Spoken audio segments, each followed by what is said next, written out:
گناہ کسی نہ کسی صورت دل کو بے قرار رکھتا ہے۔ تواضع کی کثرت نفاق کی نشانی اور عداوت کا پیش خیمہ ہے۔ ترغیب دلانے کی نیت سے علانیہ صدقہ دینا خفیہ سے بہتر ہے۔ لوگوں کو جس طرح چاہے آزما دیکھ، سام بچھو سے کم نہ پائے گا۔ جائز ضرورت سے زیادہ طلب بھی شکوہ ہے۔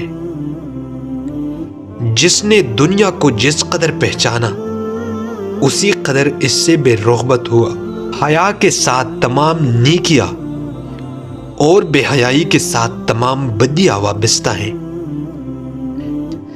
عافیت کے 9 حصے الگ رہنے میں ہیں اور ایک حصہ ملنے میں ہے۔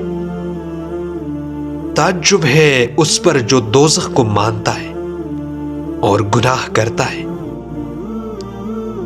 اپنا بوجھ خلق پر نہ ڈالو، خواہ وہ کم ہو یا زیادہ۔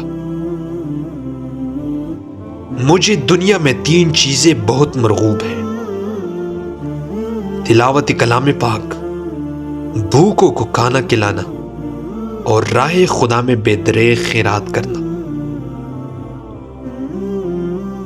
حیرت ہے اس پر جو تقدیر کو برحق جانتا ہے، پھر بھی جانے والی چیز کا غم کرتا ہے۔ تعجب ہے اس پر جو حساب کتاب پر یقین رکھتا ہے، پھر بھی مال جمع کرتا ہے۔ تعجب ہے اس پر جو موت کو سچ مانتا ہے اور پھر بھی ہنستا ہے۔